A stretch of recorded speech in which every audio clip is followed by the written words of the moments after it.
ladies and gentlemen, it's not just other religious minorities in Pakistan who are ill-treated. Even Muslim minorities in Pak-occupied territory are suffering. Here is a story from Pak-occupied Gilgit Baltistan. Well, their hold is slipping, with the region seeing multiple protests against land grab by the Pak army, against illegal taxes, against high power rates, against lack of ration. There is a 1-month truce that's been called because the current government has pleaded them to give them 30 days, but the clock is ticking and the protests will be out soon because not much has been done on ground. Pakistan's only non-Sunni majority administrative region. People of Gilgit are a mix of Pamiri, Dardik and Ladakhi Muslim cultures. Balti are primarily Shia. Nur-Bakshiya Muslim converts are from Ladakhi Buddhists. Nur-Bakshiya Muslims of Baltistan and Ladakh are a very, very distinct Muslim sect. So they are again a separate sect within Islam and within Muslims, and they are a minority sect. Religiously, Gilgit is equally divided among Shias, Sunnis and Ismailis. Terrorists from Gilgit who operate in Jammu and Kashmir hail from the Sunni Shina community. Gilgit is strategically located, surrounded by Tajikistan, Afghanistan and of course East Turkestan, or which the Chinese call as New Territory or Xinjiang. Gilgit Baltistan provides Pakistan's only land border with China, and that's why the Chinese have vested interest. Sovereign Indian territory which has now been pawned off to the Chinese by an occupier. Gilgit was part of the Dogra Kingdom. Ladakh and Baltistan merged by General Zorawar Singh. 1947, Gilgit Scouts under Major William Brown rebelled against the Dogra rule. 1947, Major Brown threatened to kill all Hindu and Sikh residents in Gilgit town.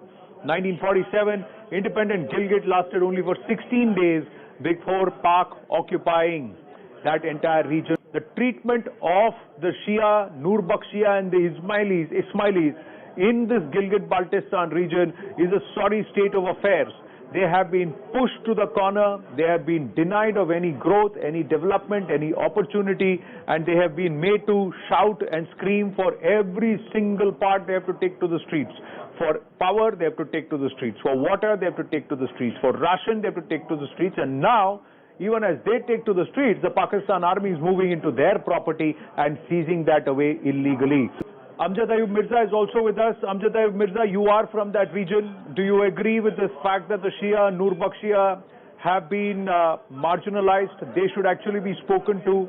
It's the Sunnis and the Punjabis who are actually trying to overcrowd Gilgit Baltistan, take over, and under the garb of the Pakistani army, a lot of torture and ill treatment and torment meted on the people of Gilgit Baltistan, the actual residents, indigenous people.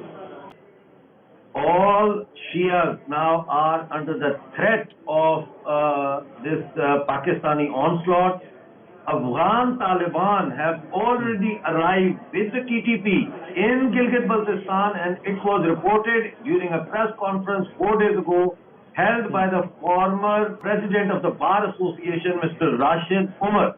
He warned, he said Taliban are arriving here. Who is sending them? Why are they coming here? But I can tell you that Pakistan wants to drown the civil disobedience movement into the sea of blood of communal violence. That is what Pakistan strategy is now heading towards. Now, even as I speak, there are protests going on in Hajira, in Muzaffarabad, in Nakyal, in PoJK, and in Kharmang, Shadar, and in Gilgit and Skardu in Pakistani occupied Jammu Kashmir. This is the time when the people of Union Territory Jammu Kashmir and Jammu and Ladakh must come out and hold a solidarity protest for our people, because our people now are fighting. और वो क्या कह रहे हैं? वो कह रहे हैं कारगिल स्कर्दू खोल दो, टूटे नाते जोड़ दो. This is the extent of. And I'm receiving so many messages from young people who say, Dr. Saab, we all want to join India. We all want to join India. How can we do that?